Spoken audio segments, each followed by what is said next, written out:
Let's take a look at rate of change. So in this lesson, we'll be taking a look at graphs and their slopes. What we do need to take a look at is, what do these slopes represent? So in this lesson, we will look at slopes as a rate of change and what is the difference between a positive and a negative slope for us. Just a reminder that the formula of slope, as we have done in previous math, so slope is represented by m, is y2 minus y1 divided by x2 minus x1. And on a graph, the points x and y represent we always write the x point first. So if this is 2, you would write 2. And if this point was 1, then you would write this point as 2, 1. So those represent the x and y points. Let's take a look at example number 1 on page 18. So in this one, we have Dave entered his car in a long distance car race. He traveled the first 150 kilometers in 2 hours. After 6 hours, he had traveled 650 kilometers. The first thing they want us to do is plot the ordered pairs to represent this information. And then they also want us to use 0, 0 in there and explain why do we need to use 0, 0 in this scenario. So distance will be on our y, and time, which is in hours, will be our x. So as you notice, we need to have our distance go at least up to 650. So it would be safe to say that every small square on the y would represent 50. So this would represent 100 kilometers, 200 kilometers. So I don't need to write every one of them, otherwise it will just get really messy. So I'm just writing every other, but I know that they're going up by 50s, and that last one would be 650. And for hours, we need to go at least to 6. So I can have 2 squares represent 1 hour. So 2, 3, 4, 5, and 6. So every 2 squares here represent 1 hour, which means 0, 0 is this coordinate right here. In 0 minutes, we went 0 hours, 0 kilometers. So it makes sense that Dave had to start his car from point 1. At that time, we hadn't started measuring the time or the distance, so that's why we have to have 0, 0. 0 kilometers in 0 hours. Now, our first point that we have is 150 kilometers in 2 hours. So 2 hours is right here, and 150 would be right over here at this point. That's the first point. Okay, so how would we write this point? It will be written as 2 and 150, because we write it x first, then y. And the second point is 6 hours, and then is 650. So at 6 hours, we are at 650, which is right here. Okay. And I would write that as 6 and 650. So when we look at these 2 points, 2 and 150, and then 6 and 150, the first one we will call it as x1 and y1 because they came first, and then x2 and y2 for our second point. Connecting these lines, you can see that the slope right here, and then this is for the next section, and then it will continue on. Okay. Now, what do they want us to do with this? They want us to calculate Dave's average speed between 2 and 6 hours. So they only want us to find this. This represents his speed between 2 and 6 hours, and they want us to find out what the average speed there is. So again, how do we find that? This one is going to be slope. So remember when I said slope's formula is y2 minus y1 divided by x2 minus x1. So this represents the change in my distance, because remember y is distance. So change in distance over the change in time, okay, which is exactly what speed is, change in distance over time, kilometers per hour. Okay, so let's see what that comes out to be.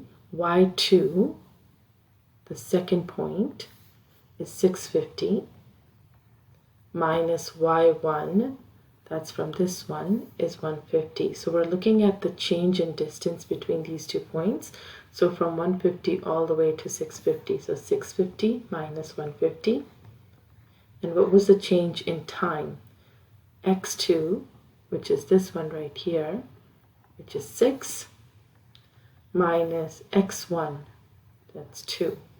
So this represents the change in time. From 2 to 6 hours, that represents 4 hours. So how much distance did they travel in this 2? So we have 650 minus 150. So that's 500 kilometers in 6 minus 4, which is 4 hours. That's not a unit rate, so we're going to divide it. So 500 divided by 4 tells me that Dave was driving 125 kilometers per hour, 1 hour. That's his speed. Okay. So when we look at the change in these 2 points, the slope here represents the speed for this person. They were going pretty fast, 125 kilometers per hour. Okay. Now, the steeper this steep is, that means the faster it goes up here, the faster Dave is actually driving.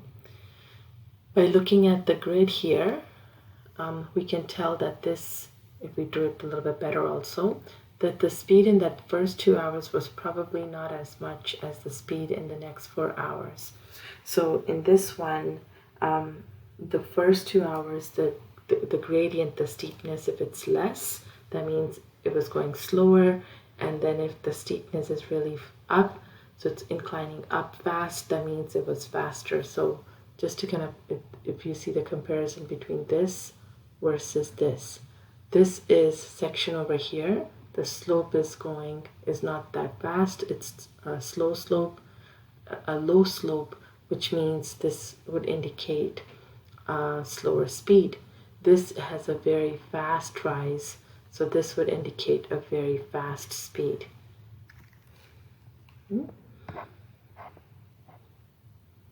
What we also have here, the same graph, another graph is given to us, but in this case, it's actually showing Dave's fuel consumption. So if you notice here, the distance in kilometers is in our X right now, and the number of liters in the fuel is our Y. So this is my X1, Y1, and this is X2, Y2. So it's showing that we had, at 20 kilometers, Dave had 50 liters of fuel in his tank, but at 120 kilometers, he was only left with 40 liters of fuel. So if we want to find out the fuel consumption between these 2 points here, we would do the same thing, y2 minus y1 over x2 minus x1. So y2 is 40 minus y1 is 50, and then x2 is 120 minus x1, which is just 20. So that tells us it's negative 10 over 100, okay, which then means it gives us negative 0.1. So the negative just tells us that the fuel, it's decreasing. So the rate of the change in this one, you would say that this amount is decreasing. That's what negative shows.